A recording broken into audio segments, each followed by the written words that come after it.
কালকে কি করলাম যে নেক্সট.js-টাকে কিভাবে অ্যাপে মানে ইনস্টল করতে হয় সেটা আমরা দেখলাম। সো আজকে আমরা একটা ফুল অ্যান্ড ফাইনাল সেটআপ করব। সেই সেটআপে মনে করো যে তুমি একটা প্রজেক্ট করবা, তোমার কি কি ফাইল লাগবে না লাগবে সেই বিষয়গুলো নিয়ে বিস্তর আলোচনা এবং সেটআপ। সো এই ভিডিওটা খুব মনোযোগ সহকারে দেখবে। আচ্ছা, প্রথমে কি করব, আমি নতুন একটা প্রজেক্ট ক্রিয়েট করার জন্য টার্মিনালে চলে যাব। সো টার্মিনালে যাওয়ার পর তুমি যদি প্রজেক্ট ফোল্ডারের মাঝখানে থাকো তে ভালো কথা, তুমি এখান থেকে প্রজেক্ট ক্রিয়েট করবা যে আরেকটা প্রজেক্ট। আর তুমি যদি না থাকো তাহলে তুমি কি করবা, যে এই প্রজেক্টের ভিতরে যে তুমি ফোল্ডারটাকে ক্রিয়েট করো। সো প্রজেক্টটাকে ক্রিয়েট করবে। আমি এখানে প্রথমে লিখব burn. So BUN burn create. Create দেওয়ার পর আমি এখানে লিখব যে next slash hyphen app. So app দেওয়ার পর এন্টার দেওয়ার পরে সে অটোমেটিকলি আমাকে নিচে রেন্ডার করে দিবে, যে বলবে যে আমার প্রজেক্টের নাম কি। আমি দিলাম যে ফাইনাল নেক্সট, ফাইনাল নেক্সট লিখে দিলাম। সো অ্যাপ লিখে দিলাম, নেক্সট অ্যাপ। সো এবার লেখার পর আমি জাস্ট এন্টার চাপ দেবো। সে আমাকে বলতেছে যে টাইপ স্ক্রিপ্ট নিবা কিনা, আমি নো করে দিলাম। ইয়াসলিন হ্যাঁ অবশ্যই, টেলউইন্ড অবশ্যই নিব আমি। এই সোর্স ডিরেক্টরি, সোর্স ডিরেক্টরি কি, যে অ্যাপটাকে এই যে অ্যাপ ডট ফোল্ডার আছে এই ফোল্ডারটাকে মোড়ায় রাখার জন্য, সুন্দর করে স্ট্রাকচার দেওয়ার জন্য। তুমি বলে দিলা যে হ্যাঁ ইয়েস।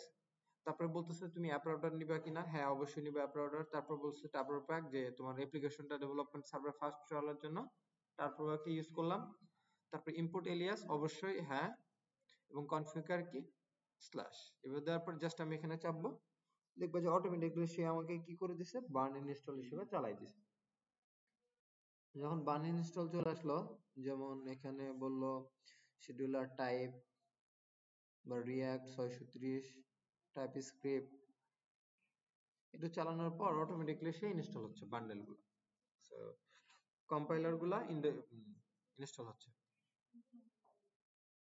সো হওয়ার পরে দেখলা কি, যে নিচে আমাকে কি করছে, টার্মিনেট করে নিছে। যে এখানে বলছে যে create final next app in C drive, final next অ্যাপে চলে আসছে। সো এখন যদি আমি যাই, যাওয়ার পরে যদি লিখি যে ফাইনাল, ট্যাব চাপ দেই, দেখো চলে আসছে ফাইনাল নেক্সট প্রজেক্ট। তার মানে কেমন নাই। এখন আমি এটাকে ওপেন করব কিভাবে, যে ভিতরে চলে গেলাম, কোড দিলাম, কোড দিয়ে এখানে চলে এলাম, দেখো এখানে চলে আসছে। এখানে চলে আসার পর আমি এখানে কি করলাম, যে ফাইনাল প্রজেক্টে চলে আসছি। আসার পর আমি এখানে লিখলাম যে burn run Dave, burn run Dave দিয়ে চালু করলাম। চালু করার পর জাস্ট আমি এখানে কি করলাম, যে কন্ট্রোল দ্বারা ধরে এখানে যে লোকাল হোস্ট 3 তে চাপ দিলাম। দেখো এখানে আমার মনে হয় তো ওপেন হয়ে গেছে। সো আমি যদি এখানে ওপেন না করতে চাই, অন্য একটা ট্যাবে করতে চাই, সেক্ষেত্রে আমি এখানে কি করব, যে প্রোফাইলে চলে গেলাম। যাওয়ার পরে এখানে আমি যদি টার্মিনালে চলে যাই, যাওয়ার পর যদি কন্ট্রোল ধরে এখানে জাস্ট আলতো করে একটা ক্লিক দিব, দেখো এখানে দুইবার ক্লিক করার কারণে সে দুইবারই রান করে দিচ্ছে। বাট আমার দরকার একটা, আমি একটা এখানে নিয়ে নিই। সো এটা রান হওয়ার পর একটু রান নিতে একটু সময় লাগবে। সো এখানে বলে দিছে যে 4 সেকেন্ডের মতো সময় লাগছে তার কাছে।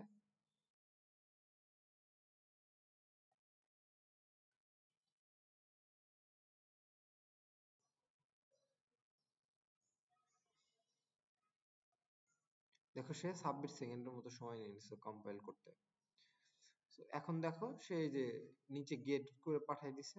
আমি যদি যাই নিচে, দেখো এখানে সেই এরকম একটা ব্ল্যাঙ্ক পেজ চলে আসছে। এখন তুমি যদি ভিএস কোডে চলে যাও, চলে যাওয়ার পর তুমি যদি এই যে সোর্স ডিরেক্টরি, তারপরে অ্যাপের মাঝখানে দেখবা তুমি কয়টা ফাইল আছে, 4টা ফাইল। একটা ফ্যাব আইকন আছে, একটা আছে হলো তোমার গুগল। তুমি ফ্যাব আইকনে তুমি যদি চাপ দাও তাহলে দেখবে যে এরকম ভাবে একটা আইকন আছে। এই আইকনটা কোথায় আছে, জাস্ট এই যে উপরে আছে, এটা হলো ফ্যাব আইকন, ঠিক আছে। সো এটা চেঞ্জ করতে চাইলে তুমি এখানে ফ্যাব আইকন নাম এখানে রিপ্লেস করে দিবা, হয়ে যাবে। আবার তুমি যদি তার নিচে যদি যাও, তুমি দেখবে যে এখানে গ্লোবাল ডট সিএসএস আছে, যে সিএসএস তারা রেখে রাখছে, তুমি এভাবে লিখে ফেলতে পারো। এরপরে চলে আসছে কি, যে লেআউট। আসলে লেআউটের মাঝখানে তুমি যদি এখানে যাও, যাওয়ার পর দেখো এখানে কি লেখা আছে, ক্রিয়েট নেক্সট অ্যাপ। তুমি যদি লেআউটের মাঝখানে যা দেখো, যেখানে লেখা আছে ক্রিয়েট নেক্সট অ্যাপ। সো আমরা কি একটু আগে দেখি নাই যে তোমার HTML এর মাঝখানে হেড ট্যাগ দেখি নাই, টাইটেল ট্যাগ দেখি নাই। সো এটা হলো সেই টাইটেল। আর টাইটেলের মাঝখানে হলো এই ডিসক্রিপশন। এই মেটা ডাটা এসইওর জন্য খুবই কার্যকর, ঠিক আছে? মেটা ডাটা কি এসইওর জন্য খুবই কার্যকর। আমি যদি এখানে বলে দেই যে Next.js template final setup, Next.js final setup, তো এখানে তুমি জেনারেট বাই, আমি দিলাম যে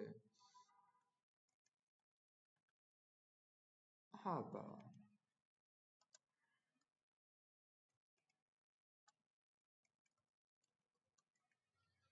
এরপরে আমি এটাকে সেভ করলাম। সেভ করলে আমি যদি এখানে যাই, যাওয়ার পর যদি এখানে দেখি এখানে লেখা আছে কি Next.js final set, সো আমি যদি এখানে F12 চাপ দেই, F12 চাপ দেওয়ার পরে আমি যদি এলিমেন্টে চলে যাই, এলিমেন্টে চলে যাই যে হেড ট্যাগের মাঝখানে যাবা, যাওয়ার পর দেখবা যে এখানে লেখা আছে, নিচে যদি যাও তুমি, এই দেখো এখানে কি লেখা আছে, এই যে জেনারেট হারপার প্রজেক্ট, আর উপরে লেখা আছে টাইটেল এখানে Next.js final set। সো তার মানে এটা এখানে চলে আসছে। আর এদিকে আর এই যে ফ্যাব আইকনটা এখানে চলে আসছে, যে কন্টেন্ট ডিসক্রিপশন যা আছে আইকন গুলো এখানে সবকিছু চলে আসছে। তো এই জিনিসটা ক্লিয়ার। তো এবার চাইলে তুমি এখান থেকে কি করতে পারো, যে ফন্ট তুমি সেট আপ করতে পারো কিভাবে, যে তুমি যদি চাও, ওরা ডিফল্ট ভাবে এটা করে রাখছে, তুমি চাইলে এটাকেও করে ফেলতে পারো, অথবা তুমি যদি চাও যে না আমি আলাদা ভাবে করব, তাহলে তুমি এক কাজ করবা, যে তুমি কি করবা, তো এটাকে একদম কেটে দাও, যে তুমি এই যে এই দুইটা অংশকে একদম কেটে দিলা, দেওয়ার পরে এই যে ক্লাস নেমের মাঝখান থেকে তুমি এই যে ডলার সাইনের মাঝখান থেকে এটাকে তুমি সুন্দর করে কেটে দিলে, এখন কি এটা স্ট্রিং আকারে আছে, তাই না? তো এখন তুমি যদি যাও দেখো, যদি সেভ করি দেখো ফন্টটাকে একটু চেঞ্জ হয়ে গেছে, ফন্টটা আগের মতো থাকেনি, তাই না? তো এখন আমরা গুগল ফন্ট ইউজ করে অভ্যস্ত, আমরা অন্য কোনো ফন্ট ইউজ করব। সো আমি যদি এখানে যাই, যাওয়ার পর আমি এখানে বলে দিই যে গুগল ফন্টস। সো গুগল ফন্টসে যাওয়ার পর তুমি এখান থেকে চাপ দিবা,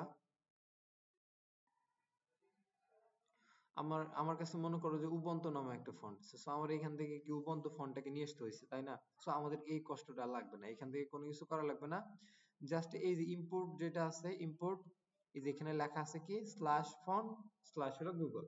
সো তুমি যদি গুগল থেকে আমাদের ফন্ট নিয়ে আসার সুযোগ আছে, জাস্ট এখানে লিখবো উবুন্টু, এই যে উবুন্টু লেখার সাথে সাথে সে কি চলে আসছে, এখানে উবুন্টু চলে আসছে। সো চলে আসার পর তুমি যদি আমাদের ডকুমেন্টারিতে যাই, যাওয়ার পরে যদি আমি এখানে লিখি যে নেক্সট, সো নেক্সট জেস গেট স্টার্টে চাপ দিয়ে, বাট এখানে এই যে লেআউটের মাঝখানে যদি যাই, যাওয়ার পরে এখানে দেখতে পারবো যে ফন্ট সেকশনের অ্যাড আছে। সো ফন্ট ফন্ট কোথায়, ফন্ট এই যে ইমেজ ফন্ট, এই দেখেন আছে ইমেজ ফন্ট, সরি লেআউটে না। সো এই নিচে আসার পর তুমি দেখতে পারবে যে এই যেখানে ফন্ট নামে একটা অপশন আছে, so optimize your font. So এই তুমি এখান থেকে নিলা, নেওয়ার পর তুমি এখানে একটা নাম দিলা যে উবুন্টু, তুমি এখানে একটা কনস্ট্যান্টের একটা ভেরিয়েবল ডিক্লেয়ার করে দাও, কনস্ট্যান্ট উবুন্টু, উবুন্টু এই যে উবুন্টুটা আমি এখানে জাস্ট ইউটাকে ছোট হাতের করে দিই, উবুন্টু। উবুন্টু লেখার পর ইকুয়াল দিলা, এই যে তুমি বড় উবুন্টু লিখছো না, তুমি এই উবুন্টুকে এখানে দিবা, যে ইউ, এই যে উবুন্টু চলে আসছে এখানে, তারপর তুমি প্রথম ব্র্যাকেট দিয়ে সেকেন্ড ব্র্যাকেট দিলা, দেওয়ার পর তুমি এই যে মাঝখানে অপশন বলছে, তুমি যদি বলে দাও যে উইথ, এই যে উইথ চলে আসছে, এখানে একটা ডট দিয়ে জাস্ট তুমি এখানে বলে দিলা যে 300, এটা সব ফন্টে লাগবে না, তোমার যদি ফন্ট ইউজ চেঞ্জ করার যদি একান্ত ইচ্ছা হয় তাহলে তুমি এভাবে করতে পারো। 500 বাউন্ডের জন্য কত আসলো, 700। এখন যদি আমি এটাকে এখানে এন্টার দিয়ে যদি সেভ করে ফেলি, সেভ করার পর এই যে এখানে আমি কি করব, জাস্ট ডলার সাইন দিব, টেক্সটের মাঝখানে যেহেতু আমি ডাইনামিক করতে যাচ্ছি, সেক্ষেত্রে আমাকে ডলার সাইন দিয়ে জাস্ট এই যে উবুন্টুটাকে এখান থেকে ধরবো, উবুন্টু ডট দিব, ডট দেওয়ার পর লিখবো যে class name. So class name দেওয়ার পর আমি সেভ করব, সেভ করার পর আমি যদি আমার এই ওয়েবসাইটে যাই, যাওয়ার পর যদি একটু রিলোড দেই, দেখো এখানে কিন্তু ফন্ট গুলো চেঞ্জ হয়ে গেছে। সো ফন্ট গুলো কিরকম লাগতেছে জানি না, তবে ফন্ট গুলো কিন্তু চেঞ্জ হয়ে গেছে, তাই না? এই যে ডিপ্লয় ইট যেগুলো আছে এগুলো চেঞ্জ হয়ে গেছে না? সো এইভাবে চেঞ্জ হয়ে গেছে, তুমি চাইলে এটাকে চেঞ্জ করতে পারো। আর তুমি যদি না বলো যে না তুমি একান্তই চেঞ্জ করবে না, তুমি এখান থেকে চেঞ্জ করে নিতে পারো, অথবা তুমি এই যে এইভাবে করে ফেলতে পারো, যে ওরা যেভাবে দিছিল ওইভাবেই থাকলো, বাট তুমি এখানে হালকা একটু কিছু চেঞ্জ করে দিলে।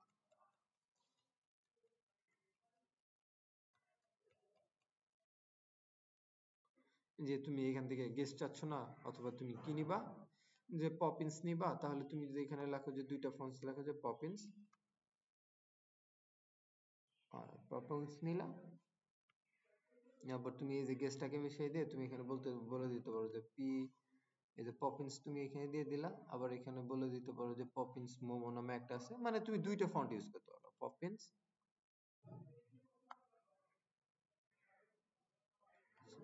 পপিন্স নাই,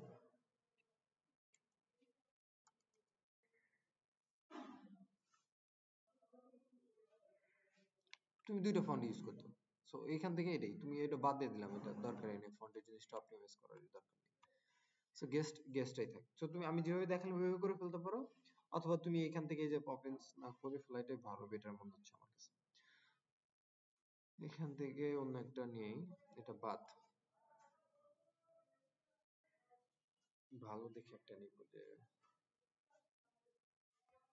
এই যে ওপেন সেন্স বা লারা নামে একটা আছে, এই যে ইন্টার নিলাম, কি নিলাম আমি, ইন্টার। সো আমি এখানে চাপ দিব, বলে দিব যে আই অ্যান্ড, এই যে ইন্টিয়ার না, ইন্টার, এই যে ইন্টার চলে আসছে, ইন্টার টাইডার আছে, একটা ইন্টার আছে। তো এখানে দেওয়ার পর এখানে কমা দিলাম, আরেকটা নিলাম কি ইন্টার টাইডার। সো আমি দুইটা ফন্ট নিলাম, তাই না, এই যে পপিন্স যেহেতু এর দুইটা ভেরিয়েন্ট আছে, আমি দুইটা ভেরিয়েন্টকে নিলাম। নেওয়ার পর আমি এখান থেকে প্রথমটাকে বলে দিলাম যে তুমি ইন্টার হও, জাস্ট এখানে চেঞ্জ করে দিবা, তোমার আর ভিতরে কোনো কিছু চেঞ্জ করা লাগবে না। আর এখানে তুমি বলে দিতে পারো যে আই এন্ড টি আর ইন্টার যে টাইডার। সো দেওয়ার পরে যদি সেভ করো, তুমি যদি এখানে যাও,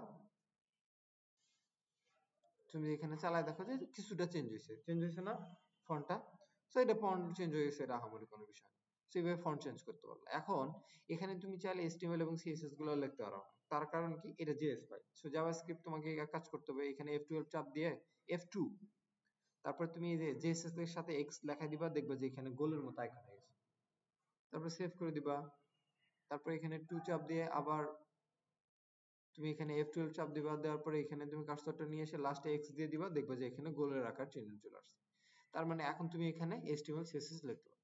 সো এটাকে আমি যদি এখান থেকে সরায় ফেলে,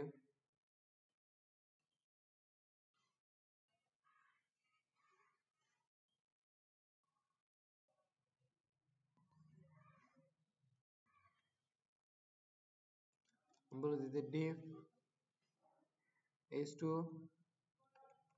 hello next, yes সেভ করলাম। বাট এখন যদি যাই, দেখো এখানে কিন্তু এই যে হ্যালো নেক্সট যে চলে আসছে। তো সিম্পল ভাবে চলে আসছে।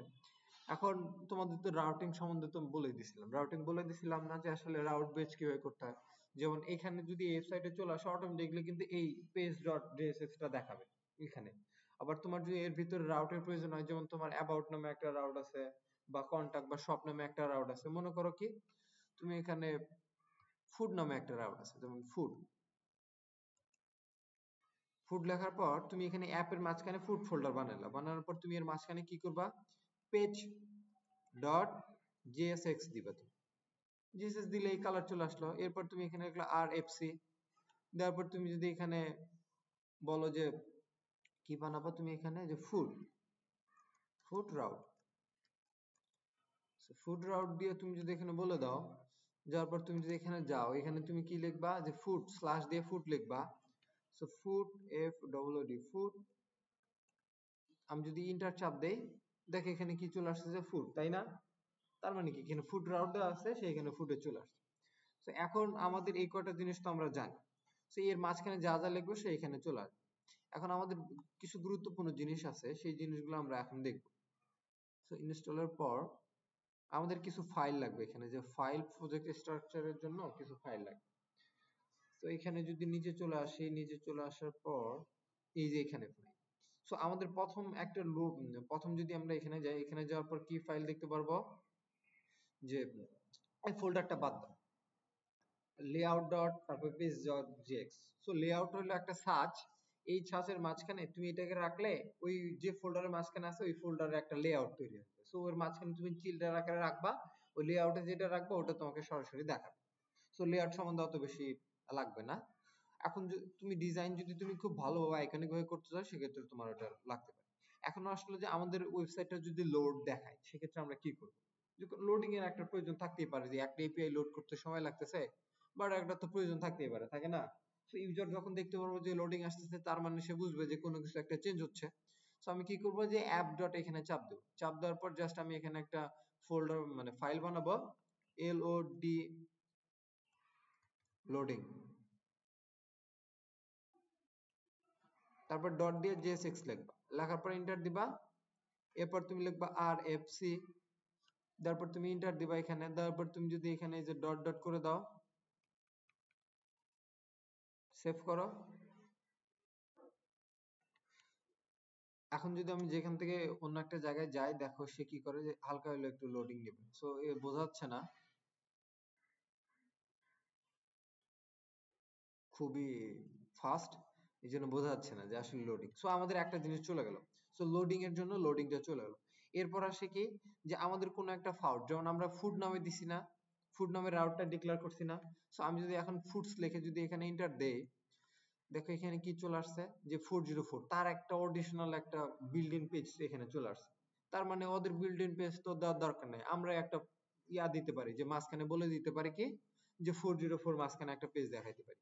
সো এই জন্য আমরা যদি এই যে ডক্সে চলে যাব, যাওয়ার পর তুমি এই যে নট ফাউন্ডটাকে not found, N O T not F O U N D found. So তুমি যদি এখানে লেখো, কি লেখা, যে অ্যাপ ডট রুট ডিরেক্টরি চলে গেলা, যাওয়ার পর তুমি এখানে লিখলা যে নট স্ল্যাশ লিখলা এফওইউএনডি ফাউন্ড, তারপর তুমি কি লিখবা, জেএসএক্স লিখবা, লেখার পর তুমি এখানে লিখবা আর এফ সি। এই যে তুমি এখানে এটা নট ফাউন্ড এ লেখা থাকলো, বাট এখন যদি আমি ওই যে এফ এস নামে দিয়ে দেই, আচ্ছা সে এখানে একটু সমস্যা ধরছে, যে এখানে এটা হবে না এখানে। তো এটা বলে দিতে হবে নট,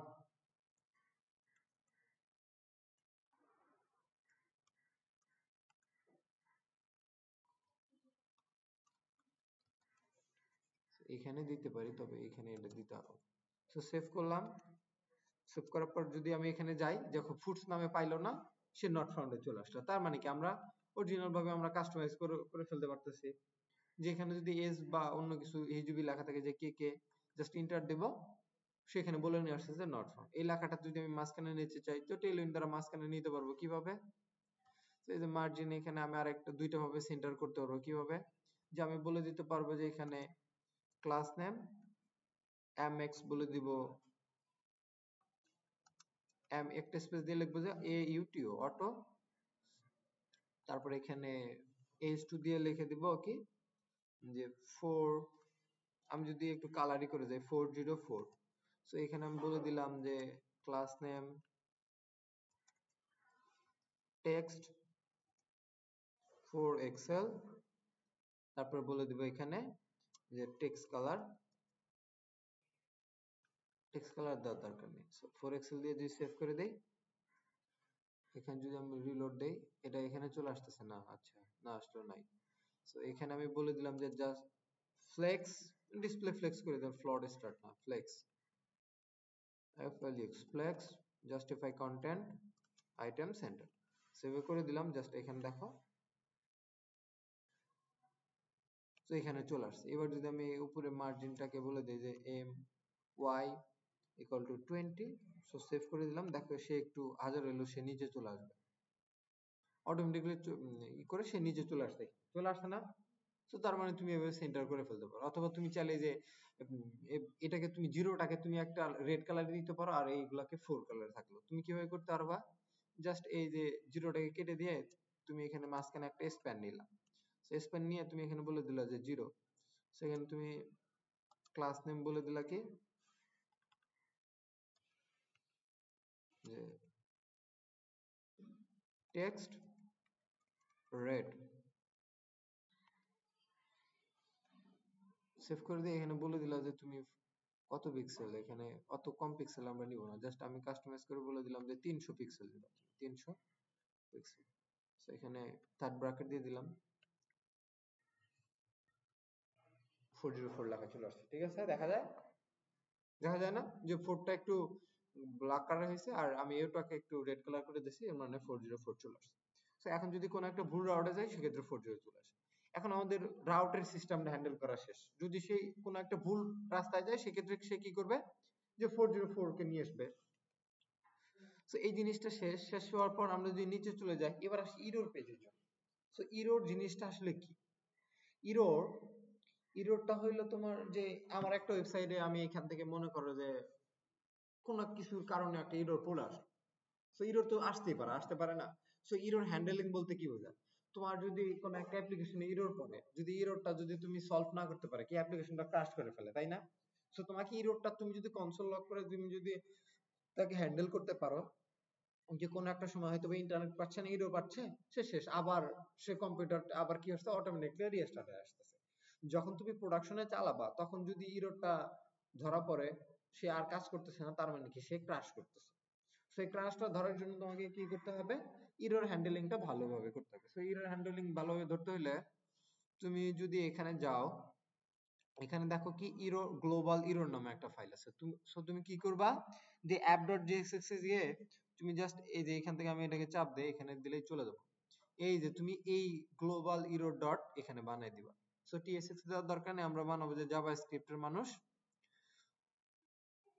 আমরা এই যে গ্লোবাল ডট জিরো, তুমি এই যে অ্যাপ ডট স্ল্যাশ দিছে, তার মানে কি অ্যাপের মাঝখানে তুমি এখানে বানায় ফেলবা, কন্ট্রোল সি। এখন যদি আমি এখানে app.jsx এ যাই, যাওয়ার পরে আমি এখানে ফাইল বানাইলাম, ফাইল বানানোর পর এখানে এই যে jsx বসাই দিলাম, দেওয়ার পর দেখো এইভাবে চলে আসছে। তুমি এই যে এখান থেকে যে কোডটা আছে, সো তুমি এই যে জাস্ট এখানে কপি করে দিয়ে এখানে তুমি দেখাই দিতে পারো। সো কন্ট্রোল ভি দ্বারা তুমি এখানে পেস্ট করে দিতে পারো, সেভ। যে ওইখানে বাটনে ক্লিক করলে ট্রাই এগেইন এ রেস্ট হয়ে যাবে। সো এই কনসোল যা যা এরর আসে সবকিছু এখানে সলভ হয়। সো এখন আসলে আমরা একটা এরর ফলায়ও দেখাইতে পারি, বা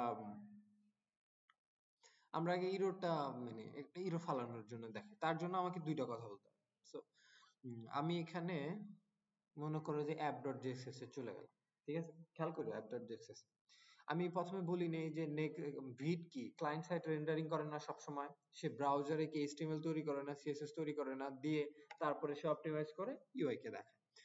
বাট আমি আবার আরেকটা কথা বলছিলাম যে সার্ভার সাইড রেন্ডারিং, সে সার্ভার সাইড কি করে, যে অটোমেটিকলি সে সার্ভারকে রিকোয়েস্ট করে, এইচটিএমএল কে সে এখানে লোড করে এখানে সে দেখায় না। তো এখন আমি যদি এখানে কনসোল লক করি একটা, সেটা কোথায় দেখাবে? ভিডিও আমরা কনসোল লক করছি, সেটা কোথায় দেখাইছে বলো তো? Hello, next dot JS, video console lock করলে কি আমাদের টার্মিনালের নিচে দেখাইছে না? সো এই যে কনসোলে দেখায় নাই। সো আমি যদি এখানে যাই, যদি ট্যাব চাপ দেই, যার পর যদি কনসোলে যাই, যার পর এখানে দিয়ে জাস্ট আবার একটা লোডিং, এটা তো ইরর দেখাই দিয়েছে। আমি যদি এখানে যাই, এই হোম পেজে যাই, হোম পেজে যাওয়ার পর দেখো কি যে উপরে লেখা আসছে server hello next days. So কি আমি প্রথমে বলি যে তুমি যখন একটা পেজ ডিফল্ট ভাবে তৈরি করো, তখন সেটা কি থাকে, ডিফল্ট ভাবে সার্ভার কম্পোনেন্ট হয়ে থাকে, ঠিক আছে? সো সার্ভার কম্পোনেন্ট হয়ে থাকলে সে অটোমেটিকলি এই যে সার্ভার এখানে কনসোল লক করে, যে হ্যালো নেক্সট ডেজ সে এখানে কম্পাইল করে ফেলছে। আমি যদি আবার এখানে চেঞ্জ করে দিই যে হ্যালো নেক্সট ডেজ 2025, যদি সেভ করে দেই, দেখো এখানে কি করে, যে তুমি যে টার্মিনালে যাও, যদি আবার আমি এই পেজটাকে রিলোড করি, যে কন্ট্রোল আর দ্বারা রিলোড করলাম আমি, এখন যদি আমি এখানে যাই, যে টার্মিনালে যাই, দেখো এখানে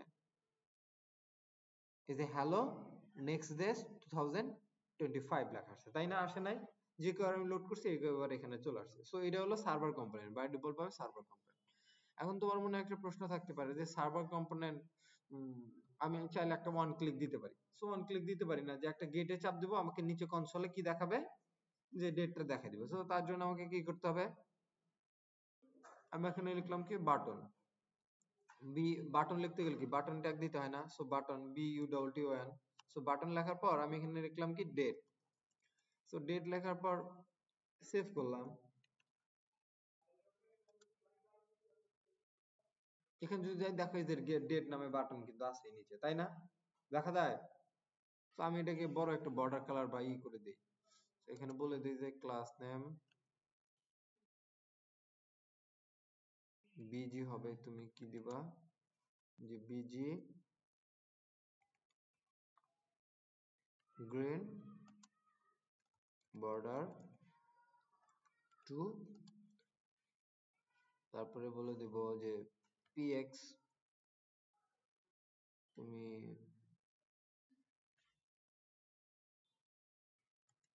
2 এবং py দিবা x4 দিতে হবে, সো 4 আর py equal to 2, বা তুমি 6 ও দিতে পারো। সো সেভ করলাম।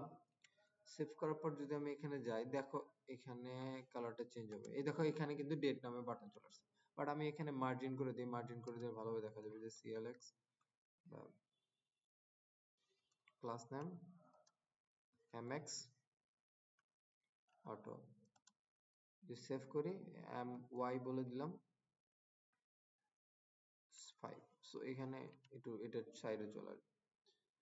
সো দেখো এখানে যে সার্ভার রিকোয়েস্ট করে, সো এখানে সেন্টার আসেনি কেন, মাইডেক্স বলতেছে অটো বলতেছে, এখানে 20 করে দিই একটু দেখি কি হয়।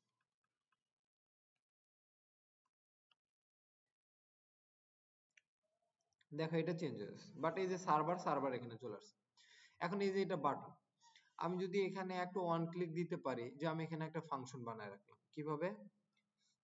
ফাংশন প্রথমে লিখলাম যে get date today, so দেওয়ার পর এখানে সেকেন্ড ব্র্যাকেট দিলাম, প্রথম ব্র্যাকেট দিলাম, তারপর কার্লি ব্র্যাকেট দিয়ে জাস্ট এখানে কনসোল লক করে দিলাম কি DAT ডেট, ডেট তো বড় হাতে দিতে হবে ডি, ডেট দেওয়ার পর আমি এখানে প্রথম ব্র্যাকেট দিই, তারপর এখানে একটা সেমিকোলন, সেভ করলাম। এখন আমি এখানে যখনই এই কালটাকে আমি কি লিখবো, যে ওয়ান ক্লিক, আমরা প্রথমে HTML লিখছিলাম কি ওয়ান লিখিনি আগে, সো তুমি এখানে লিখবা ওয়ান, তারপর তুমি এখানে দিবা কি CLIC, ক্লিক দেওয়ার পরে তুমি জাস্ট এই যে এখানে কি করবা, get date today. So get date today তুমি যখনই দিতে যাবা, এখানে কল করবা, সে দেখো ক্রাশ করে ফেলবে এখানে। সো এখানে দেখো সে অটোমেটিকলি কিছু একটা কমপ্লেন করবে তোমাকে।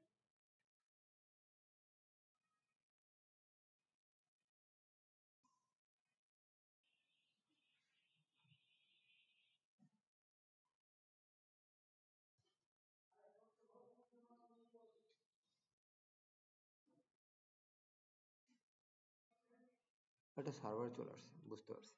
সো এই গেট ডেটটা তুমি এভাবে কল করতে পারো, কারণ এটা বাই ডিফল্ট ভাবে সে অটোমেটিক্যালি কল করবে। তুমি যখনই শুধুমাত্র এটাকে ক্লিক করবা, তখনই এটা তুমি দেখতে চাও, তার জন্য কি করতে হবে তোমাকে, জাস্ট এখানে তোমাকে একটা প্রথম ব্র্যাকেট দিতে হবে এই যে ওয়ান ক্লিকের মাঝখানে। সো তারপর তুমি একটা ইকুয়াল চিহ্ন দিলে, অ্যারো ফাংশন দেওয়ার পর তুমি এখানে এটা দিবা, একটা মানে গেটার দেন চিহ্ন দিবা, দেওয়ার পর তুমি এই যে ফাংশনটা নেম আসছে গেট ডেট টু ডে, তারপর দেওয়ার পর তুমি একটা প্রথম ব্র্যাকেট দিবা, দেওয়ার পর তুমি সেভ করবা। এখন তুমি যদি এখানে যাও, সে কি হয়েছে, পাগলা হয়েছে, এই দেখো এখানে চলে আসছে। সো কি বলছে এখানে, the error event handler cannot be pass of the client props button on click of the class name, so is necessarily to the client component, part of the client component. So client component এর part হলো কি, যে এই যে one click, এটা হলো একটা client component, ঠিক আছে। সো ক্লায়েন্ট কম্পোনেন্টটাকে এটাকে তুমি কি করতে পারো না, সার্ভার সাইডে তুমি চালাইতে পারো না। সো এটাকে তার জন্য তোমাকে কি করতে হবে, ছোট্ট একটা কাজ করতে হবে, যে তুমি উপরে এখানে লিখলা, যে তুমি এখানে কনসোল লকের এখানে বলে দিলা যে ক্লায়েন্ট ক্লায়েন্ট comp, তারপর তুমি সেভ করলা। এখানে সেভ করার পরে তুমি এখানে উপরে লিখতে হবে জাস্ট ইউজ স্পেস দিয়ে ক্লায়েন্ট, সো ইউজ ক্লায়েন্ট দেওয়ার পর তুমি এখানে সেভ করবা। এখন তুমি, আমি যদি এখানে ফেরত চলে আসি, দেখো এখানে একটু পরে ঠিক হয়ে গেছে। সো এই যে কনসোল লক গুলো কিন্তু এখানে হয়ে যাচ্ছে অটোমেটিকলি, ঠিক আছে। তো এটা হওয়ার পর আমি যখন এখানে চাপ দেবো, দেখো এখানে টাইমটা চলে আসছে, আবার একটা চাপ দিলে আবার এখানে চলে আসছে। তার মানে কি, এখানে চাপ দিচ্ছি তারপরে আসছে, অটোমেটিকলি আমাকে দেখাচ্ছে না। আমি যদি এখন যাই, এখানে যাওয়ার পর কিন্তু আমাকে কোনো কিছু ক্লায়েন্ট, জাস্ট এই যে ক্লায়েন্ট কম্পোনেন্টটা প্রথমে করছিল, বাট এখন কিন্তু সেটা আর আমাকে কনসোল লক করতেছে। তার মানে কি, যে আমরা ক্লায়েন্ট, যেটা ক্লায়েন্ট কম্পোনেন্টের জিনিস, সেটা ওয়ান ক্লিক আমরা সার্ভার সাইডে চালাইতে পারি না। তো তার জন্য আমাদেরকে ইউজ ক্লায়েন্ট ইউজ করতে হবে। তো এই পার্টটা চলে গেল। তো প্রথম আমাদের মেইন পার্টটা হইলো যে কি করা তোমার যে এই নোট নট ফাউন্ড, তারপরে লোডিং, তারপরে যে গ্লোবাল ইরো, এই তিনটা ফাইল অ্যাড করা। এই তিনটা ফাইল তোমাকে অ্যাড করতেই হবে। ঠিক আছে, যে এই তিনটা ফাইল তুমি কিভাবে বানাবো, এই তিনটা ফাইল তুমি একটু করে আমাকে এখনই দেখাও। সো তোমরা করে একটু আমাকে এখনই দেখাও।